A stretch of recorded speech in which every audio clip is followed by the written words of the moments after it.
the transition has been extremely hard, but very beneficial. My kids family is now my obsession.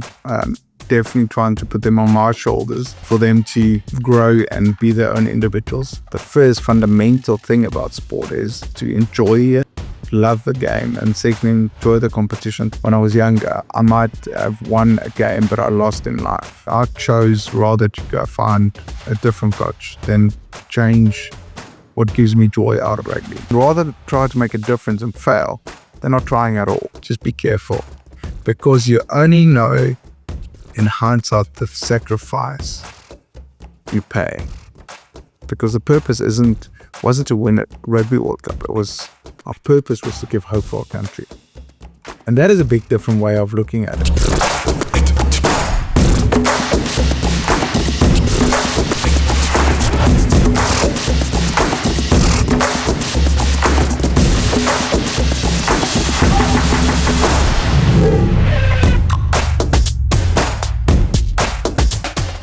Hi everybody, and welcome to another episode on the Coach G Show. And today I'm joined by the legendary Schalk Brits, a Saracens legend, Springbok legend, and a Rugby World Cup winner in 2019.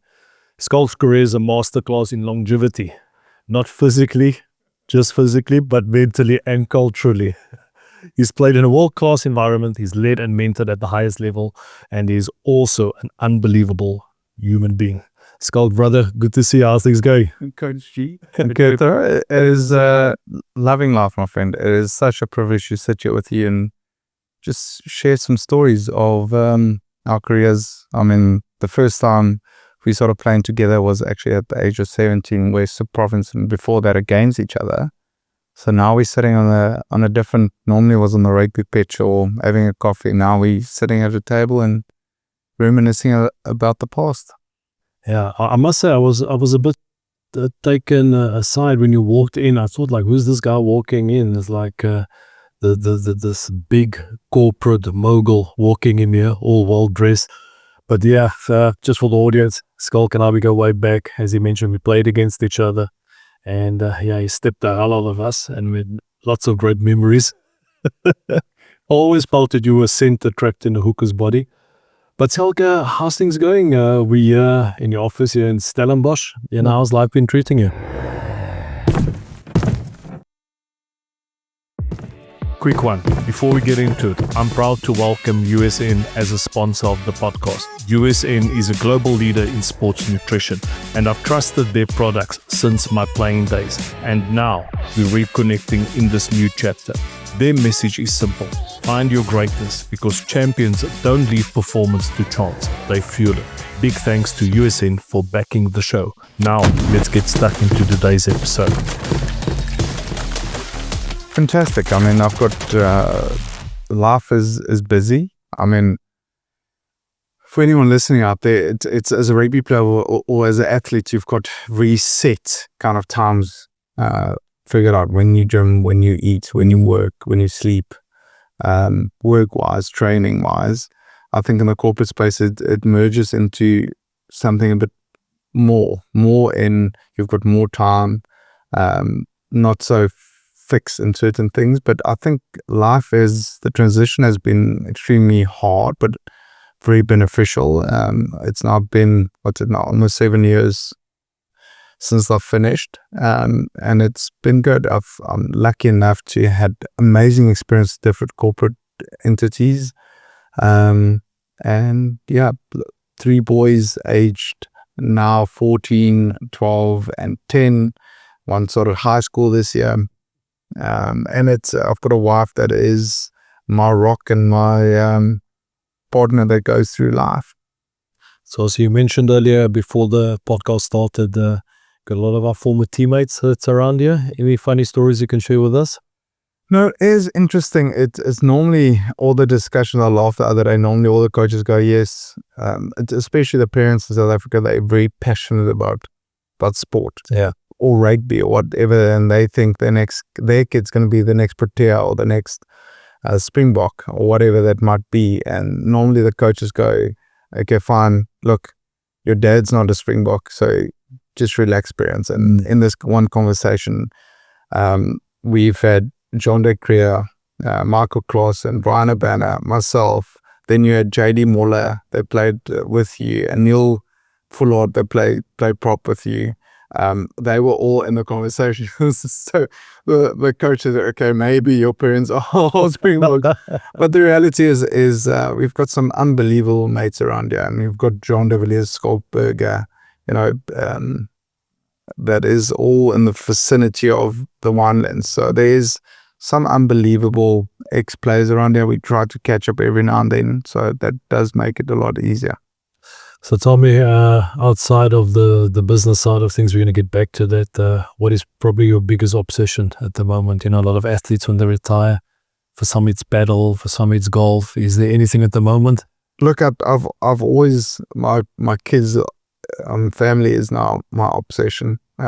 Definitely trying to put them on my shoulders, for them to grow and be their own individuals, not as athletes, but just as kids. I think from a sporting perspective, it's always been golf. It's just the most frustrating yet fascinating game out there. You can't blame anything else. You can try to blame your clubs. You can blame the course, the putter, the whatever that might be, but it's a game you can never master. Or if you master it, you master it for a couple of holes, and then I think the worms in your head start working. So they try to, they say, don't think about anything when you play golf. But I think, the thing is, golf has kept me sane. Sport has kept me sane. It's given me unbelievable network and friendships and taught me about life. And the same thing with sport. I've had this conversation with my boys. Look, the reality is, why do you play sport? And it's not to become a Springbok. Yes, that might be ambition of a lot of kids, but the first fundamental thing about sport is to enjoy it, to love the game, and secondly, enjoy the competition. Thirdly, take the values you can get out of it. Because I think from my perspective, when I was younger, I might have won a game, but I lost in life. And we can discuss that in depth a bit later. But I'm just trying to teach my kids to win on the pitch and win in life as well. And sometimes lose on the pitch, but win in life. Yeah, it's so true. Sport is so powerful. It teaches us a lot of lessons. But, it's always, I never asked you this, but, when you were playing, I was always fascinated by your ability on the field, your ability to accelerate, change of pace, sidestep. And like I just mentioned, it's like you've been a centaur wing trapped in a hooker's body. Where did that come from? Because traditionally, if you look at hookers back then, even at school level, you were carving guys up. So those are the big things that I remember from you. Where did that come from? Was it just something that happened naturally? Was it something that you actually worked on? I think I grew up in a little town called Mossel Bay. And it was an unbelievable spot to grow up. But that gave me the exposure to wrestling and just doing multiple sports, right? And I honestly never thought I'd become a professional rugby player, but even from bodyboarding to wrestling to whatever you did, that there was enjoyment factor. And then a couple of, what was this, a kilometer from the office, I went to a school here called Polroos, and we had unbelievable coaches that always just said, just enjoy the game. And then with that, I stayed in rest. My parents lived in Mossel Bay, so every afternoon you had a couple of mates around that played touch. And of course, with touches, you try to evade contact. And I felt that always was always, I'm not too shabby at that. I was pretty good at that. So that almost transcended into the game. And of course, if you look at, I didn't want to be in the back line. I loved the forwards. And I'm going to be biased towards this Gerther, but the forwards is where the heart lies of a team. And then if you take it even further, the best guys in the pack is normally the props. And they're the cool guys, and a prop, it feels like in the front row, it's the only place where you've got physical wrestling, physical interaction with the opposition, and you can have one up on you. Yes, there's a line out that Locke would say, but he needs the props. Yeah. We need the props in the back row as well, but it's mano a mano with your hooker. Then I need my Luise to protect me. and I can try to close down the tight head, and then I've got my tight head that needs to go forward. So that was the one position I just loved. And of course, where coaches gave me the freedom to play like I want to, then I flourished. So I flourished at school. It went very well because they gave me freedom and they great work ethic and culture. But in coaches that didn't give me that freedom, I can't be that rigid. And I would rather say, then don't pick me and pick someone else. Because you can't ask me to play one way this and this team and a totally different way that doesn't suit my skill set. But I mean, I think the way I played is I can remember this specifically. Under 16A, played at Makota, and I can remember my dad having a go from the side, and I just said, look, if you want to keep on screaming at me, you can take the ball and play. And then secondly, it came down to the thing of, we had that discussion after the game. I said, look, if you don't enjoy it, don't play it. In South Africa, there's a perception that you have to play rugby, but you don't have to do it. Rather, if you enjoy it, and that was my dad's angle. So if you enjoy surfing more, go surf. I'm not here to actually tell you what to do. And I think that is the great part about rugby was when I started really enjoy it and play the way I wanted to play within the team structure, then there's, for me, no better sport. That's brilliant. It's actually touching basically on something, because sometimes coaches can be sometimes too rigid. You've got a great squad, and sometimes you have a certain way of playing your game, but then you've got different players and you just want to put them into a box. Can you maybe share with us, were the coaches that you felt that put you in that box, maybe it wasn't purposely done from their side? No, I think that the reality is, and you have to understand and put yourself in their position, they choose. The reality is you want to determine as much as you can the outcome of a game, or the risk. They'd rather say you want to calculate risk and see, okay, fine, this guy can do X, Y, Z. This guy's totally whack. I don't know. So the risk element is a lot bigger. I think it's guys that gave me more freedom is a guy like Schalk as well.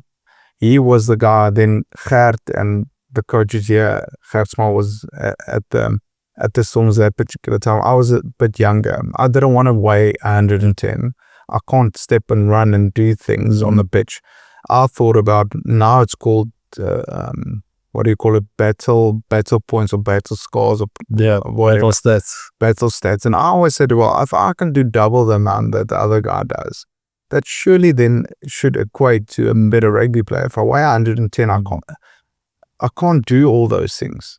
Right? So on my weight, that back then I was 97. I started when I was actually 95. I put weights in my pockets to weigh heavier. So it's like Corne Kucha. Yeah, it is. But the reality is certain coaches just didn't understand my plan. That's fine, because then you have to go, and I had to go away to where I played under Frans Ludica at the Lions.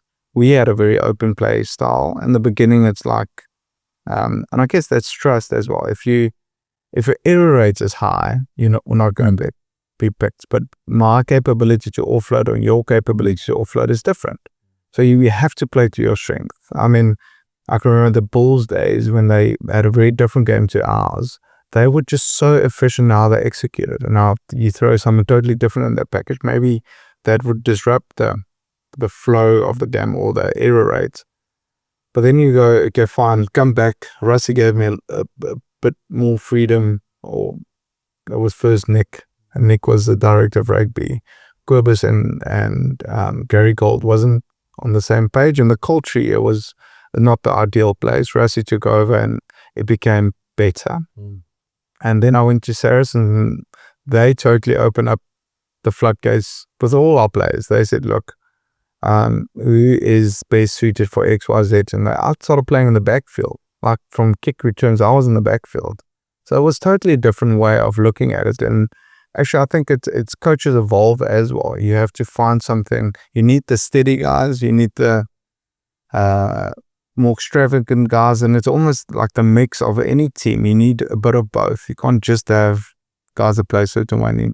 Yeah. So I think That's a very long answer once again to a very simple question, but I guess it's any player needs to find the right coach. Yeah. And sometimes first look at yourself. Are you willing to change from a principal perspective just to get selected, or do you need to go find a new coach? And I chose rather to go find a different coach than change what gives me joy out of rugby. Yeah, I think it's similar to when you speak to players. A lot of players ask me, they get this offer and they look at the contract and they look at the figures that they'll be getting. But I said, don't forget to ask yourself, will this new environment impact me in a positive way? And I think that is key. Sometimes you need to change environment to actually, flourish and do well. And you spoke about Saracens, obviously I had some of your former teammates in there. And I think something which you guys created, which was brilliant, you had the concept of in terms of skill era and effort era. So that was the main 100%. Yeah. So and I thought that was brilliant, telling a player, you just focus on your effort and the coaches will take care of the skill. That was brilliant. But I want to talk about Rassie. He obviously brought you and you were retired in 2018, if I'm not mistaken. Yeah. And he brought you back into the Springboks squad. Tell me about the backstory behind that, how that happened.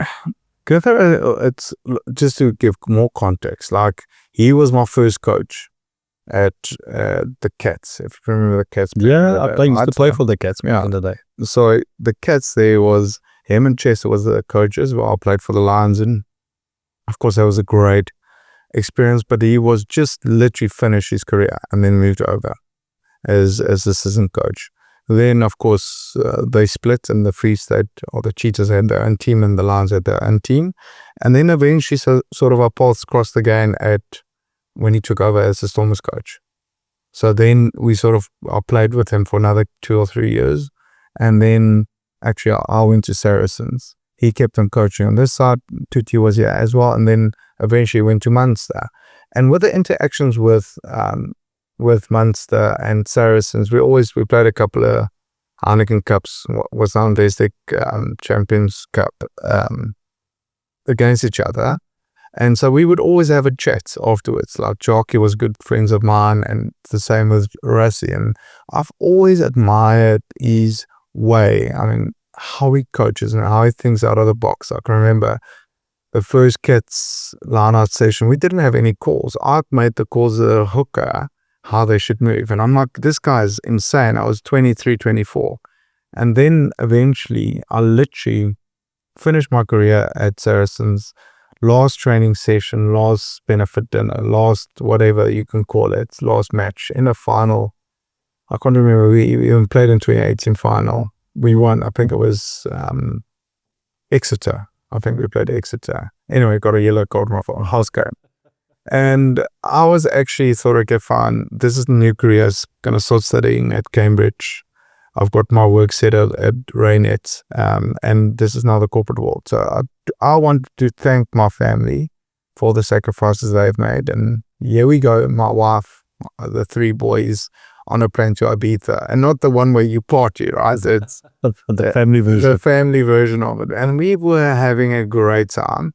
And one evening I was sitting there and I thought, okay, fine, as I guess men do, is, okay, how do I take load off the missus? I said, what, Lovey, don't worry about it. I'll put them in bath, I'll bath them, I'll put them in bed, and you just chill, read your book and sort it out. And while she was reading a book, I was sending a couple of mojitos away. Who knows what happens, Good, right? And so, interesting enough, that evening eventually when the kids went to bed and we sitting and having a chat and playing, these Uno cards. We always take Uno cards, not Uno, Monopoly deal with an Uno with the kids. And as we play Monopoly deal, of course, there comes a text message through, and it's hello Scala, is your line finished? But in Afrikaans, Ras. Yeah. And I thought Vincent Koch was taking the piss out of me. So of course I sent back, yeah, no, the lines are finished. I'm the most beautiful, strongest fittest hooker you'll ever have.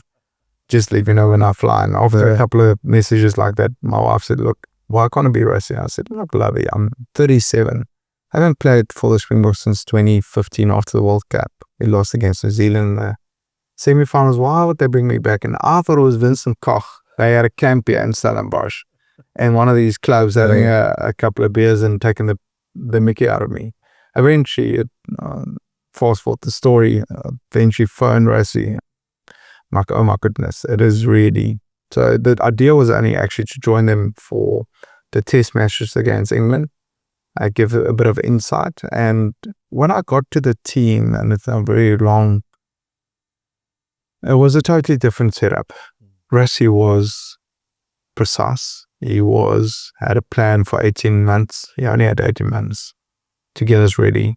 But the most, how do I say this? The Rassie I knew from 2009, when I finished Rassie I got to know from a rugby perspective is in 2018 was so much more, not only just mature, but clever. And he's always been extremely smart, but he understood his strengths and weaknesses. But the biggest thing was understanding himself as well, and the purpose. And the purpose was and that was one of the questions I posed. Why would you want to come back? And the plan was never to come back to South Africa, not never, in the foreseeable future. I said, Rassie, you're sitting in Ireland, I'm sitting in England. Things are simple. And he says, look, Scala, he was taught all the way from dispatch. We can sit there and bitch and moan about South Africa, but rather be part of the solution than part of the problem. Because if we sit there and having a comfortable life and don't bitch and moan about the record losses against New Zealand and Ireland, trying to make a difference, and rather try to make a difference and fail than not trying at all. And so that why made such a big impact on me that I said, okay, fine. And then when I got to the first team meeting or some of the team meetings we had, but one thing that Rassie said that stood out is, I will not pick the best player, but I will pick the right player. And it comes down to entitlement, Gertrude, because the reality is he shared a lot of personal stories that with himself, where you become very entitled, very selfish. It's not about the team, it's about you. And he shared it with the team. And so showing that vulnerability towards the team and then acting upon it. It's easy to show vulnerability, but then you have to act on it. And that was sort of the one thing that for me felt amazing, that the culture would be right. And then secondly, you had a great bunch of individuals there that is willing to sacrifice for each other, don't have the expertise yet or the test matches yet, but there was a willingness and talent. And if you've got a great culture, a willingness to improve, and you've got talent, then it's a very dangerous thing. And then, as I said, Rassie took the expectation away by saying, we don't have enough gaps, we don't have enough time, but we're going to have a go at it. So it's almost like an effort era, skill era discussion. You have Saracens guys, if you take the result out of the mix and all you're looking at is growth, then it becomes, it's like the book, I don't know if you've read Black Box Thinking from Matthew Said. It's an unbelievable book. Okay. Like comes down to basically on errors. You can't ever fail. You can only learn. The only time you fail is you make the same mistake twice. And so it was almost like that sort of angle they took. That's brilliant. Obviously, I think you played in 2004, the Cats? Yes, 2000, no, I only moved there to 05. 04, yeah. Yes, 04. Yeah, so 04 I still played. Yeah. I still played. I think we played together with the Cats back in the day, but also had Rassie as a coach when he just started out as the Cheetahs. And he was quite intense back then. And like you just mentioned, fast forward and cross paths with him and Schalk, the Stormers back in the day when I was at the Bulls, and it was great to see the connection they have built. And also all the players like yourself and Dwayne back then. I know Schalk, I think you left when Schalk rejoined, or you might have been there, Mosa might have been there. But I must say, about a bit more than a year ago, I was fortunate enough to spend 2 days with the Boks. And just to see the way you're talking about their precision, to see how they operate. But also I think what makes it unique is that the way he allows everybody to be themselves within that coaching group is just unbelievable. Even for myself, an outsider, I think Warren Whiteley was with me, two of us were there. So even those former Boks, you've played for the Boks, but that's never your team. It's not like you just have a right to step in there at any time, chat, and just the way he gave us access and just made us part of discussion, that was unbelievable. But Skilla, I wanted to know what went through your mind. Obviously, you've worked with Rassie, knowing that you would have a specific role going after that World Cup when you realized would you be in a team. What was explained to you? Did you have any expectancies of getting quite a bit of game time in that World Cup? Did you know there was a clear role in place for you for that World Cup? So what was that like? So once again, you have to revert back to going back to South Africa way of operating. It is always about winning from the outside. If you're not first, you're lost. Nobody would remember you came third in the 2015 World Cup. Yeah. But I think what was amazing from my viewpoint of how I think Saracens was probably the best decision we've made, myself and Kalinda, to go to England. And it has substantially changed the way I looked at teams, at myself. And it doesn't say that, like, before I talk about my role within the Springboks in 2019 or 2018, it is the way they approach the game. The way they approach, I can remember the first meeting, we were all sitting here in a line, people from all over the world playing rugby for Saracens. I've had a Welshman, and he was actually this weekend at my house with his whole family. And the big thing, I couldn't understand a word he's saying. Like, after the third time he spoke English to me, I still couldn't understand. I just nodded. But anyway, I can remember Edward Griffiths and Brendan Fenter standing in the front. And Brendan was and Edward was one of the guys that brought me over. And Johan Rupert's brought into Saracens, and it was a good feeling. There was a couple of old teammates there, and I thought, okay, fine. But what sold it to me was Dominique, and Brendan said, Dominique Sylvesters, so one of our owners said, look, you can travel every fourth week. You can go somewhere with the missus. And I'm like, amazing, I can see England. I'm not going to play anymore for the Springboks, so I want to see the world. Rugby's taking me away. But in that meeting, we were sitting there, and they said, boys, welcome to Saracens. We're going to be a family. And you always hear that. We're going to treat each other. And I'm like, okay, family chat, nice. He said, we're not here to win anything. Go through. And when he said that, can't remember if it was Edward or Brendan, I was like, oh my goodness, we're going to get pumped every weekend. And he said, we're not here to win anything, but we're here to make memories. I'm like, oh my goodness, okay, I didn't understand it, but all I thinking, like, I've just made the biggest mistake of my life. Because we were the Bookers' favorites to get relegated. And then he says, okay, we're going to work incredibly hard, but in return, we're going to treat you unbelievably well. Or other way around, we're going to treat you unbelievably well, but in return, you're going to work unbelievably well. So normally, coaches treat you unbelievably well when you play well.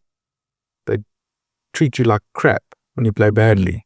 But there's a totally reverse psychology of saying, I'll treat you unbelievably well, in return you work hard. Then they take the result away. What can you determine? You can't determine the result, but what you can determine is effort. So we're gonna by saying we're gonna work unbelievably hard, we're gonna train less, one day less. But we're gonna stack every little thing. How far you run, what your heart rate is, that you can maximize that and be precise on that.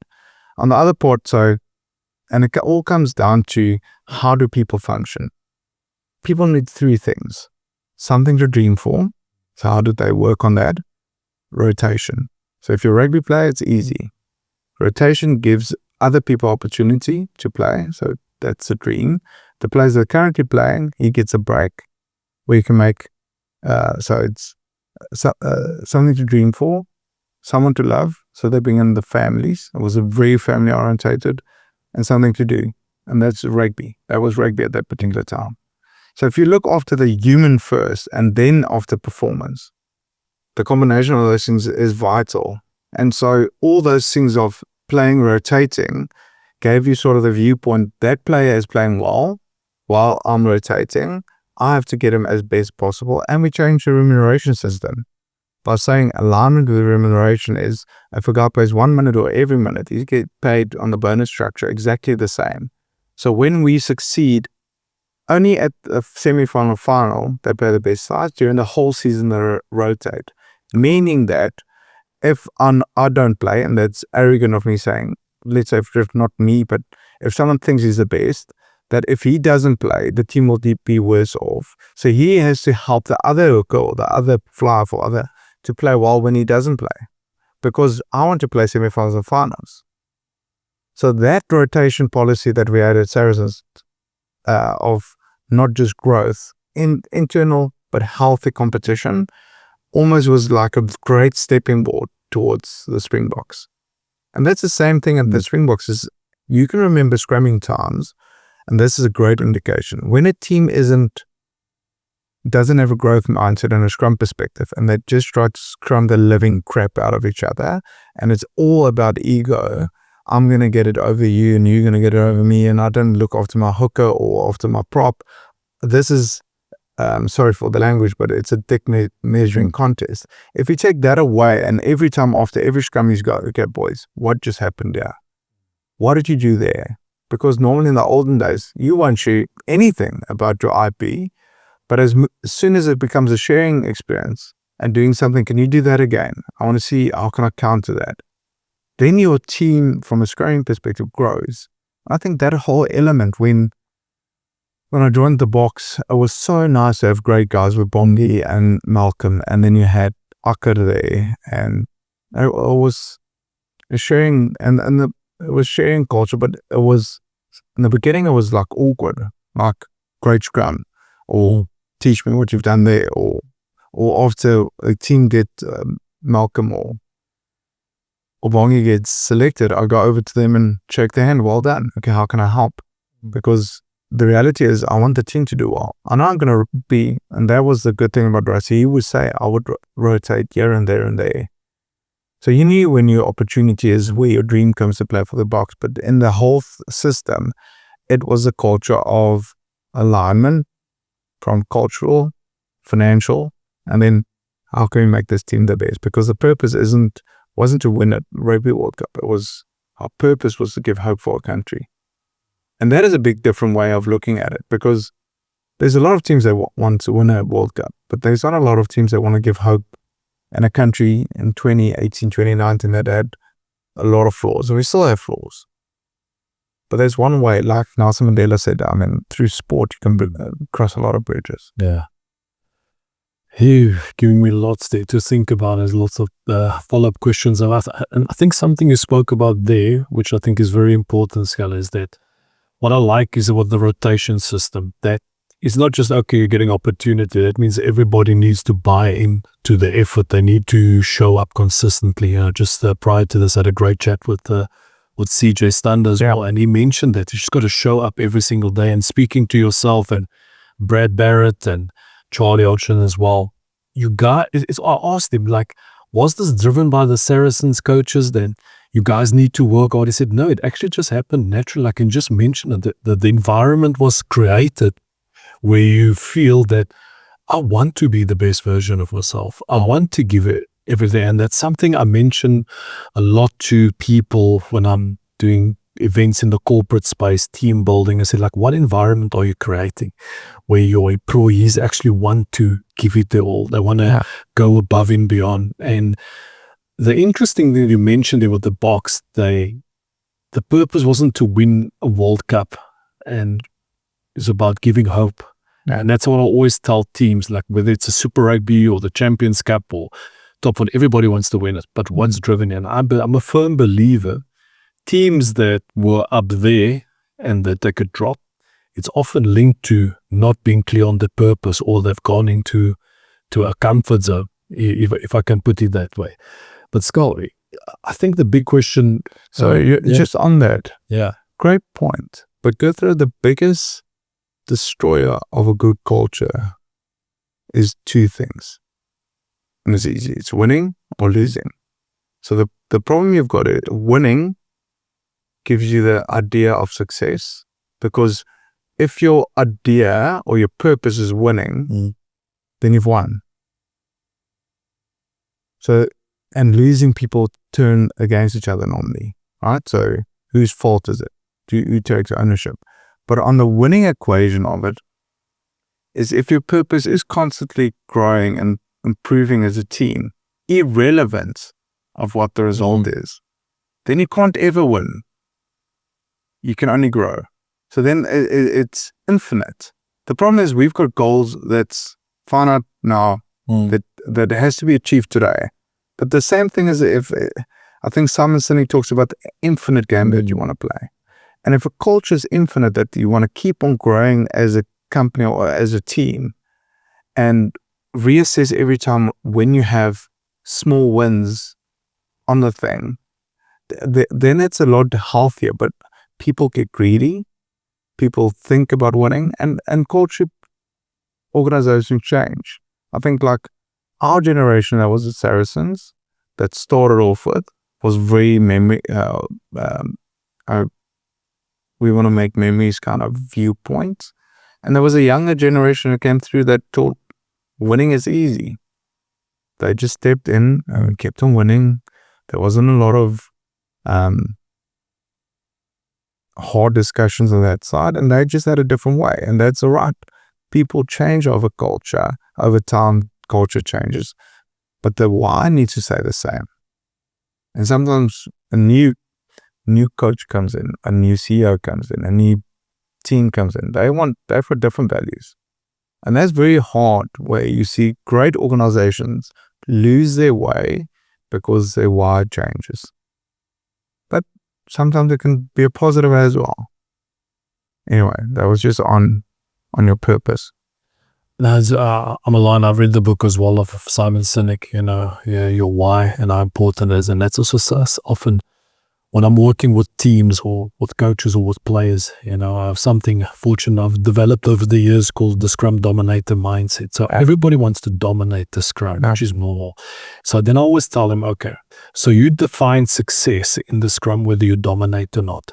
And then 9 out of 10, the answer would be yes. So that's where you're wrong. Yeah. It's not about whether you're dominating, it's about what are you doing consistently to get there. But most importantly, I would ask a player, but why do you want to dominate? If you just want to dominate the Scrum because of your ego and just feel good, get the tap on the back, that's weird. But if you are saying, I want to dominate the Scrum because it will help my team, it will allow me to create opportunities for myself so I can feed my family. I'm a tight-head prop, for example, it will raise my value. But most importantly, I can help my team to weaponize the Scrum. Then that's different. And I think that's where a lot of, and I can tell you from my personal experience, being a player at the highest level, also coaching at the highest level, when players or teams lose sight of that, that's when things go sideways. When you start, and I'll be surprised, and I actually want to ask you this question. As a player back in the day, did you plan out what you wanted to do that week? Did you have certain goals, certain targets? Because I often find a lot of players, when I speak to them, ask them, all right, so what's the game plan for the week? You often read the books of Richie McCaw and Dan Carter. They were very precise in what they wanted. Dan Carter would say he needed a certain amount of success rate from a kick from this side of the field, 30 meters out. Richie McCaw would write things down. And I find that a lot of players today, I feel like and I'm just talking in general, this is not on South Africa or France or the UK, but just in general, when I ask a player, so what's your game plan this week? What are you going to be working on? Then they would say, I'm just going to give it my best this week. Or I'm just going to train as hard as possible. But no clear goals and objectives for the week. So what did you do back in the day to kind of make sure, because you were very consistent in your performances, whether it was for the Stormers, when you did get your opportunities for the Boks, but especially for Saracens. I don't think I remember you having an average game. I was always an average one in there. More than that. But I think, when this structure doesn't allow you or doesn't support you, and there's a lot of things that where there was places where the culture wasn't a high performance culture, then I do think there is a more precise way of managing your own diary. When you go to an organization where there's best practice and constant communication between you, your S&C guy, and your coaches, and then it becomes a lot easier that the platform is out there. There's a reason, just from a Saracens perspective, that in the earlier days, you had so many academy guys coming through the system and becoming the best version rugby player that they could be, because you've created almost like you've laid the groundwork for them to flourish. And so that's the biggest thing, is understanding that what is best practice, where is your weaknesses, where is your strength, and trying to, sometimes we want to focus so much on our weaknesses that we don't keep on focusing on what made us good. And where you've got a culture where, for example, I wanted to, like rucking, let's use a good thing. I'm not great with it. Why there's people that does it better than me. My benefit is doing something else. So why must I keep on doing racking? Like, I have to be to a decent standard when it comes to doing it. But I will never be a Joburger or a Bakkiesboerter that runs a rack open. It's just, I don't have the size, I don't have the strength. I can compete on the rack. But that isn't, so you try to play around on what makes you fantastic, or what's your X factor. And so with those things, I think you have to break down, if you look at optimizing your own capabilities, not on results, capabilities. You have to understand your strength and weakness, and then say, okay, how can I make sure that I become the best version of XYZ? And for me, it was always from throwing in perspective. It's never fun to throw alone. So I would bring Jamie George or John Smiths or whoever that might, Etienne Reiniger or whoever was in that environment, bring in and say, okay, let's have a comp for coffee. So because they need greater, yet a competitive environment, but the result is a coffee, but it improves your way. And the biggest thing is, you talk about working hard. It's not just about working hard, but it's working clever while having fun doing it. So, for example, I can remember we used to do, can you remember those runs that we did 100 meters from pole to pole for fitness and stuff? We got to Saracens. No, none of that. Heart rate, GPS. They can measure your zones you train in. They give you X amount of time that you have to be in those zones. If you're not, then you run. But I think in a long way, people think, like in the corporate world, it has to be bad. You have to suffer. Yes, you suffer in that particular thing, but you can still, in that suffering, it is fun. Nobody just likes, rugby players in general don't like just to run up and down. They're not that type of athletes. They are an athlete that wants to play with the ball or defend, or there's constant things. So I think it's to find the enjoyment within the struggle that makes it a lot more easier then to get to the result in a different way. Like even with taking back to Rassie, there was unbelievable tough preseason trips. Not trips, sessions we've had. But yet in that there will be maybe a box of beer waiting at the end. Or there would be like fun fitness things that Aled and now Andy Edwards will bring in. The thing is, it is how you reward, how the session goes, and getting ego out of the way. Then it's a magical place to be in. From a coach's perspective, and then from a player experiencing it, because it's no fun just running up and down, up and down, up and down. And afterwards, I can remember my first session going back to the balls with Puerto Iman as a kopperstamp. It's where guys had, it's like Kleinvelkie. And the guys started punching each other, like full on headbutt punching each other, weights on the side, 500 break, get back in it. And afterwards we said to Puerto, what's the aim of this? Like, are we here just to injure or measure our egos against each other, or what is the point? Like, and then we had a great conversation after that. But it's, yeah.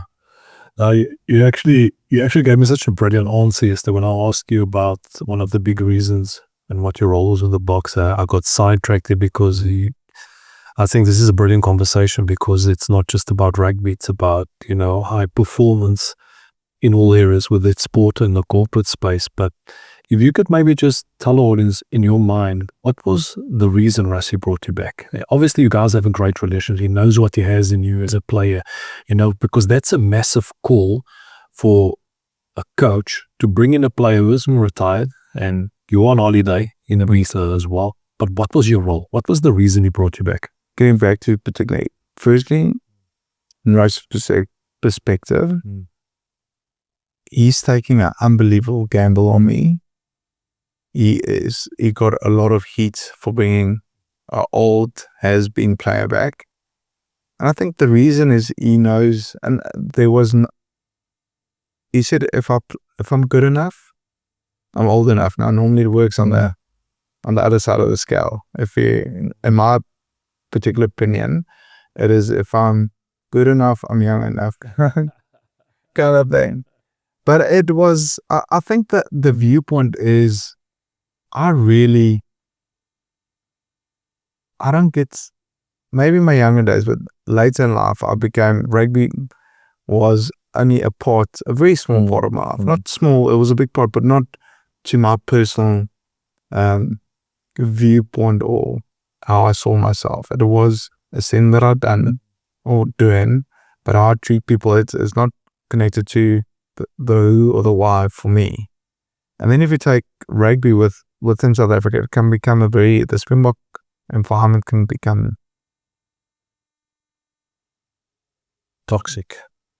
It can become very toxic, and it can become very single-minded. And I think to give players reference to this isn't everything, it's just one part. And always, because I wanted to share and enjoy it, and I come into a room and it's, even if we lose, I can't do anything about what happened yesterday. It doesn't determine who I am if I play a good game or bad game. That's only one part, and I think sometimes you lose reference to life. And I think Rassie said, if I'm good enough, I'm in. It was no guarantee.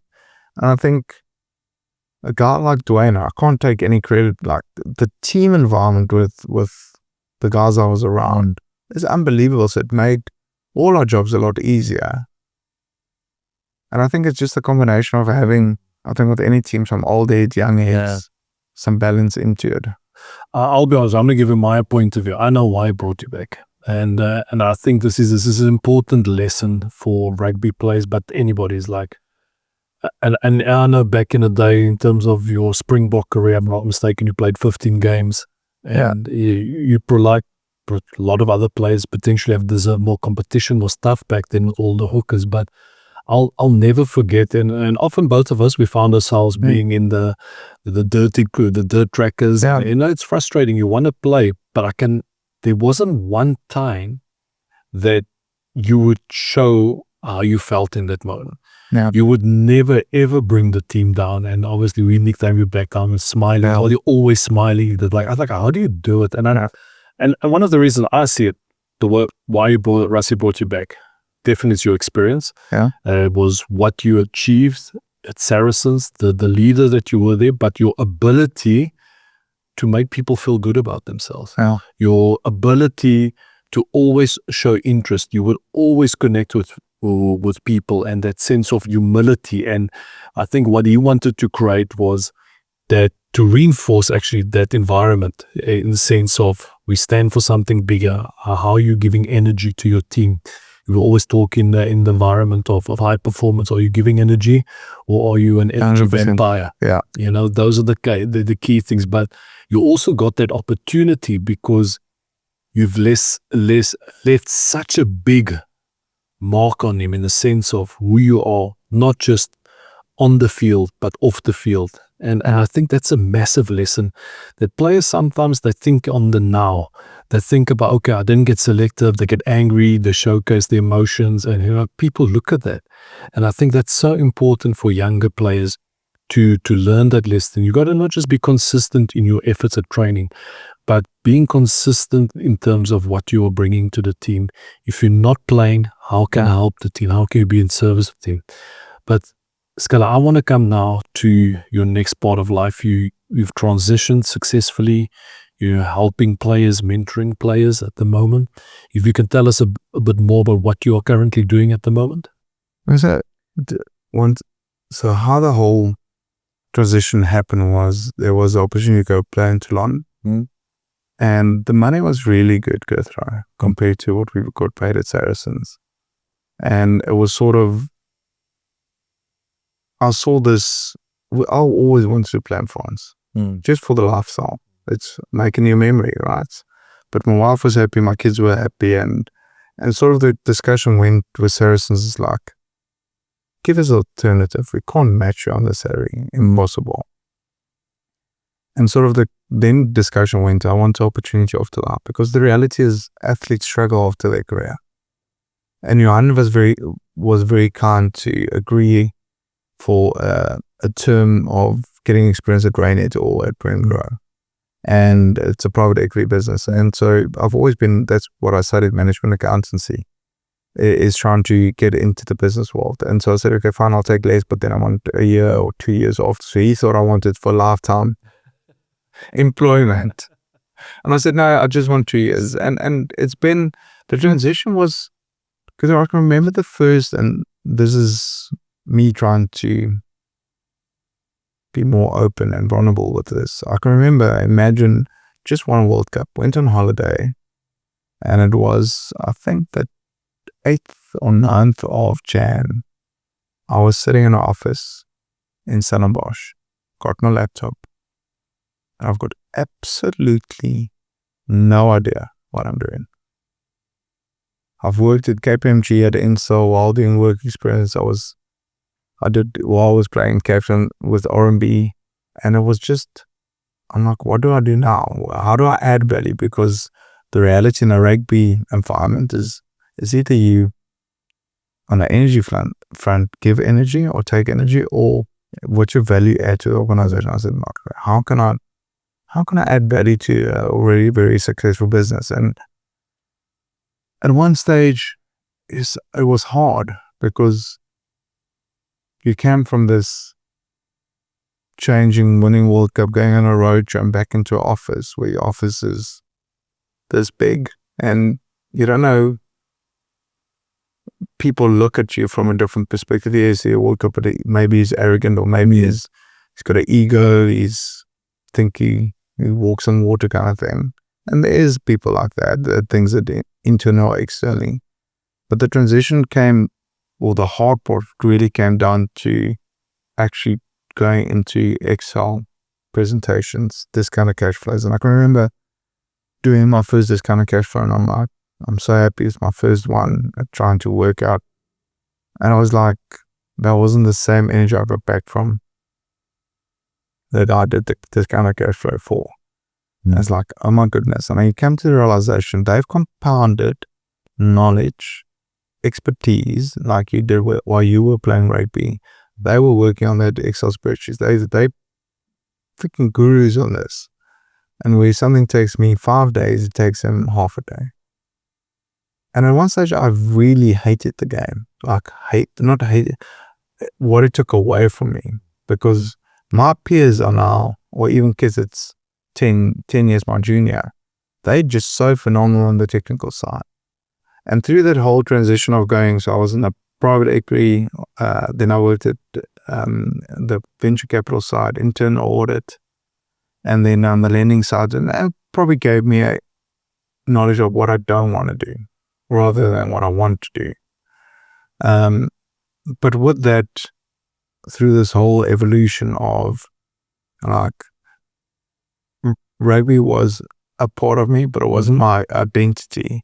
But yet you lose your friends that are within rugby, your expertise that you forgoed. But on the other end, that takes time. It's like you go not through a depression, but you go through the reality check, really, not just financially, but emotionally, family, all the elements within your life. And then eventually come at the end, and I'm looking back at my career, I'm so unbelievably grateful for the friends I've made, for the memories I've made. Even if I'm far behind my peers, I will never sacrifice that. My trips with my wife, my kids, the tough matches where it's for anyone that doesn't understand, they don't have reference to us. But if you run out, there's 80,000 people, got your mates next to you, people that you really care about. You get kicked out, the living crap out. You kick out the living crap on the next guys. You strategically try to outplay them, and they strategically try to, and you just feel capable of it. And you go to the corporate place, and you from 0 to 0, and then you have to bottom feed it, and you have to work your way up again. And it's just a new chapter, I guess. But it was hard, and now luckily I took a year sabbatical, reconnecting with the family and kids, because I was just traveling a lot on the previous business. And then Investec has been unbelievably good, big organization. They've given me a lot of responsibility. They're patient with me, and the one big thing is you need good mentors and good structures in place to take people through the old career to a new career. So thanks for sharing this and showing your vulnerability in that side of things. We all know that when we stop playing, it's not always that easy, especially when you come across former schoolmates. When you were playing, you were on the top of your game. They were just starting out, and they idolized you, and they were so happy for you. And then you stop playing, and it's like roles are reversed. Now you're idolizing them. I use this example of my brother. When I was playing at the box, he used to love coming to the games. He was at university, he was starting out, and like now he's like in charge of a big company, running exports and imports, and the things he's doing, I'm like in awe in terms of what he's achieved and what he's done. And now it's like, okay, now I'm looking up to him in terms of what he's achieved. And I think it's so important. You mentioned there having mentors in post-rugby. I've also been fortunate, back in the day, a lot of people asked me, like, gee, why are you always on social media? Why are you doing this? I'm not doing this for likes. I'm not doing this. It's about getting a message out there. It's about getting people getting to know me, the real me.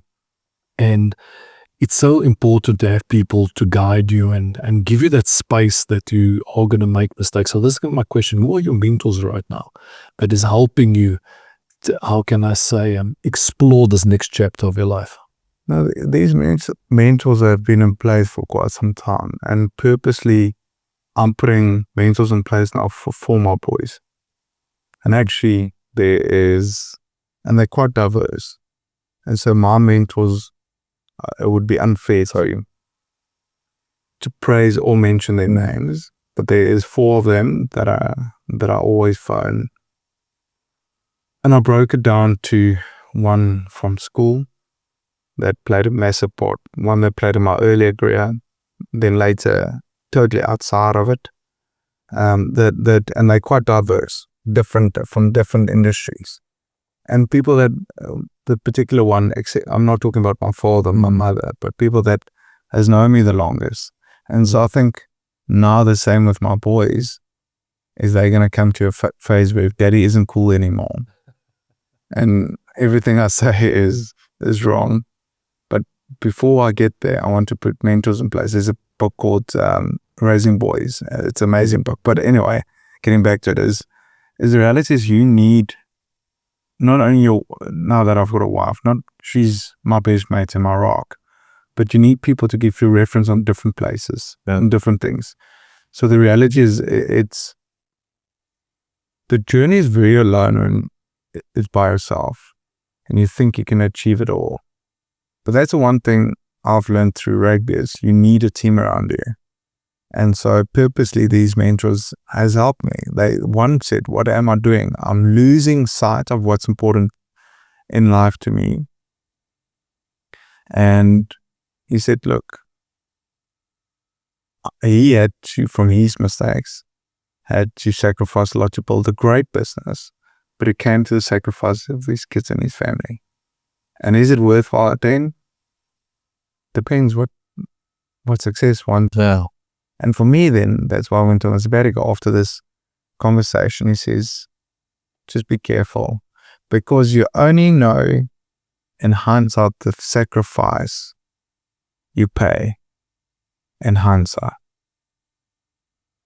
Because be careful for what you wish for, because if you get what you want, it might come at the time when the kids is finished with school, or you're divorced, and the reality in this life, where not investing, but in life, people want to keep up with the Joneses, have bigger car flights, stuff, and it sometimes to keep that balance. I mean, 50% of people get divorced for various reasons.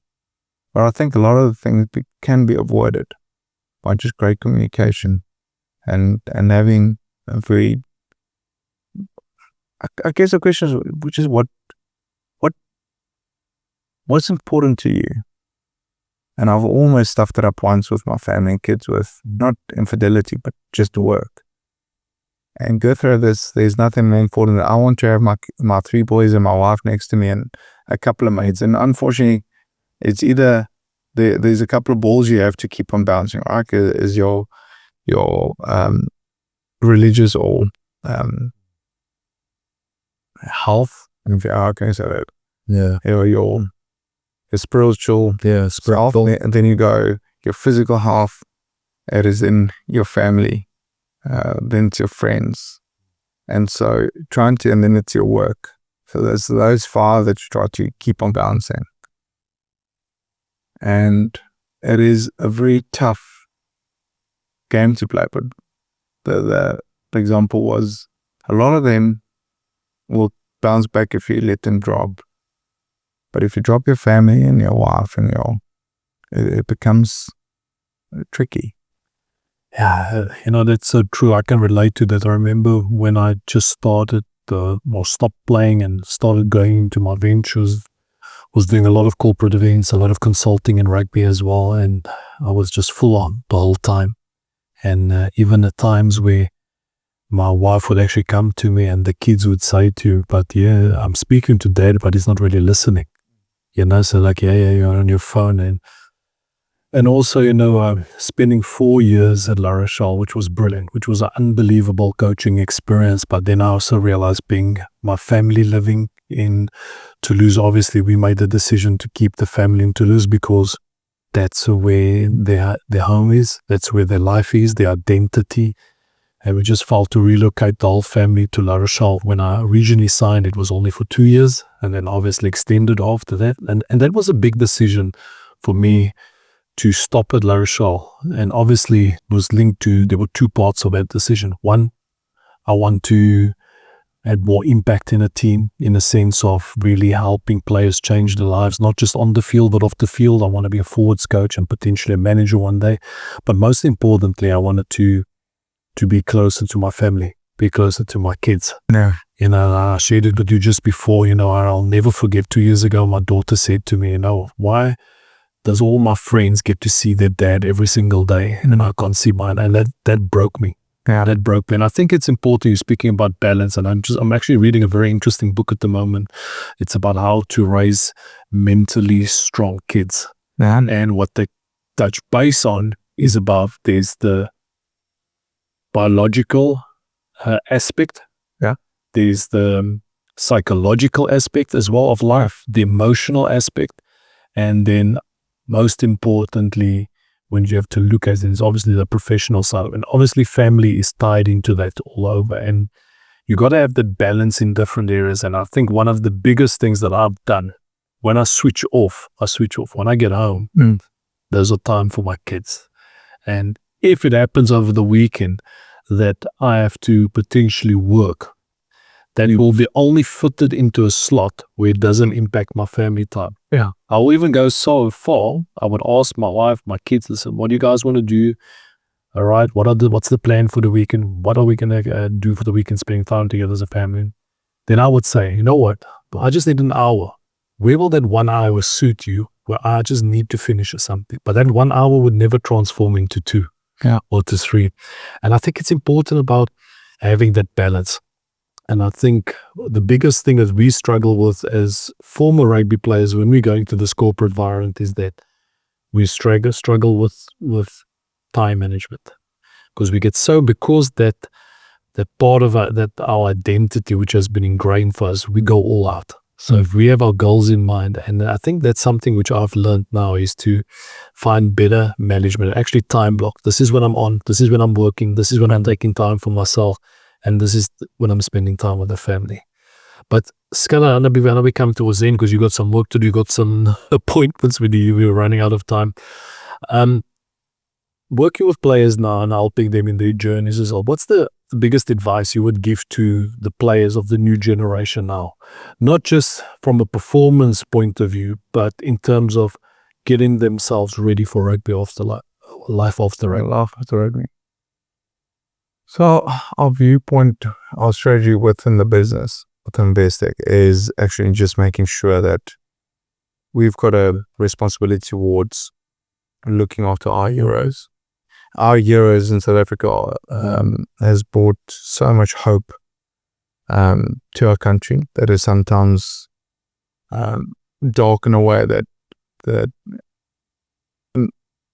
the people don't feel they have hope. But the Makazolo Mapimpis, Siakalisis, and you can take it across various sports, that it took them out of tough times and actually give the next guy that sits in a township the next dream to become the next Springbok captain or the Bafana captain or the Protea captain. So from our perspective is looking after our heroes, and the reality is our heroes come from 0 to hero very quickly and from hero to zero very quickly.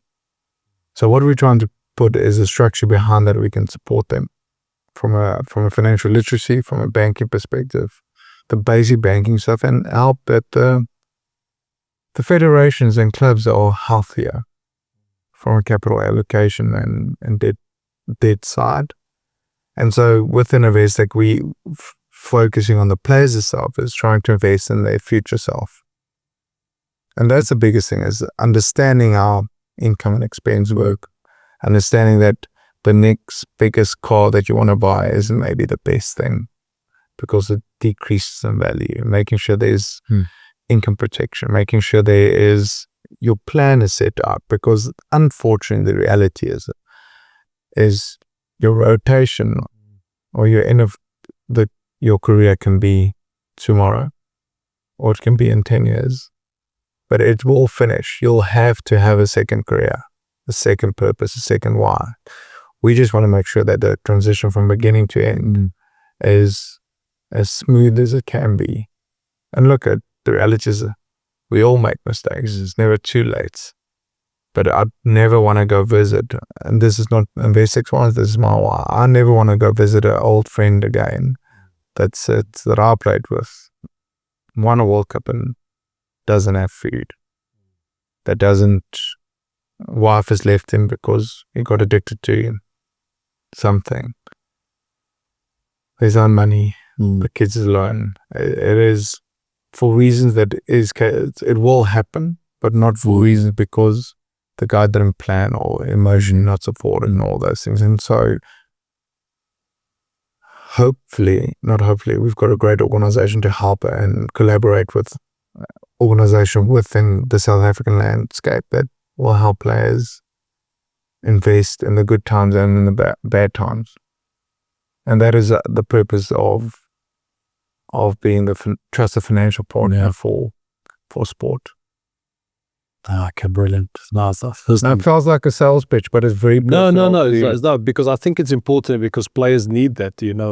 I do believe I'll be having soon one of the judges or former judge on Dragons Den in the UK that will be coming on, and the purpose of that podcast is to talk about those type of things. And no, definitely didn't sound like a sales pitch. I think it's important that players need to learn that skill set in terms of how to plan. And what I like that you mentioned there, investing in your future self.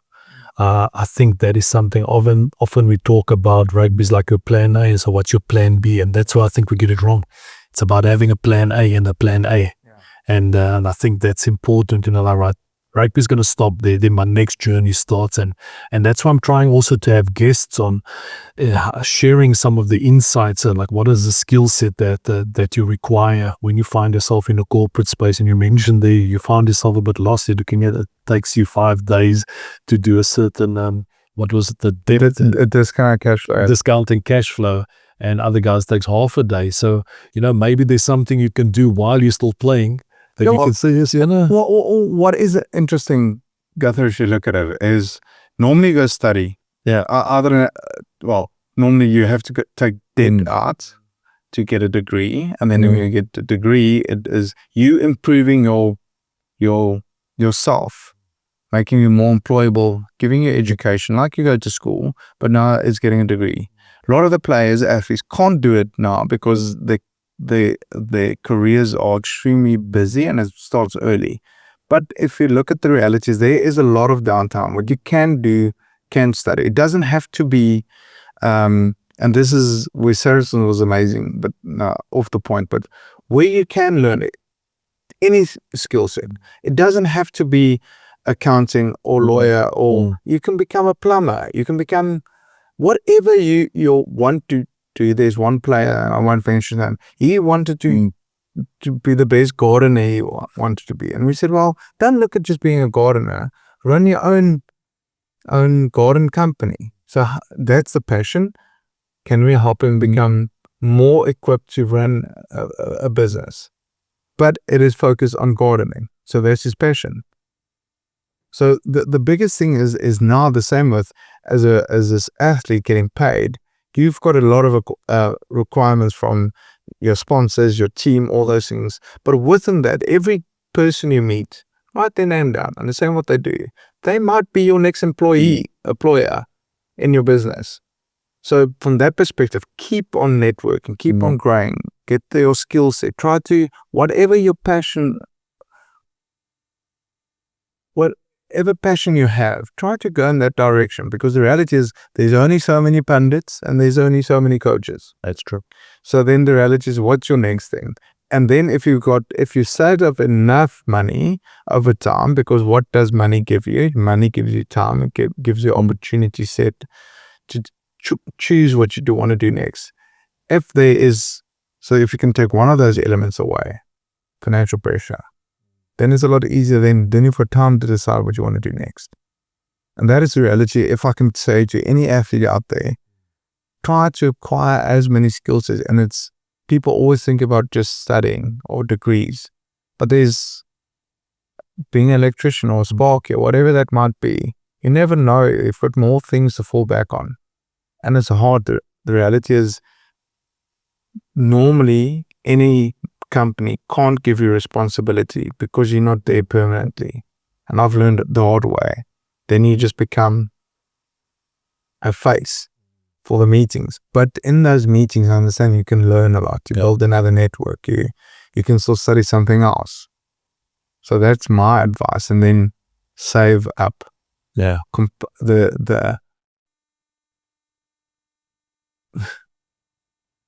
Compounding your wealth is, you will be very surprised if you start saving early how much you can compound your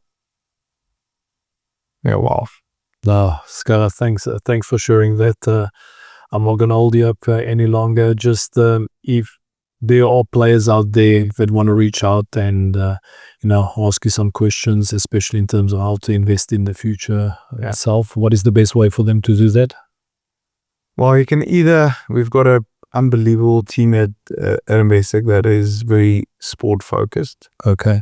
But they can either contact me on my email or on LinkedIn, and it will be rolled out in due time. Okay, awesome. So what I'll be doing is I'll be adding the email address out in the post description, as well as his LinkedIn profile. So please reach out to Schalk, because I can definitely see he's evolved over the last few years, still smiling. And if you're a young player and you're kind of lost and you're feeling financially illiterate, definitely don't make this mistake of just continuing your own path. Get the right mentors into place. And Schalk, brother, it was unbelievable to chat with you. Thanks for taking the time and being in your fancy office here in Stellenbosch. And many blessings to you and your family and your kids, and continue to inspire like only you know how to do. So thanks for taking time. It's great speaking to you. And it's great to see old friend again. Cheers, my mate. All right, thank you. Thanks. Bye, my bro. Also, het was lekker geweest hoor.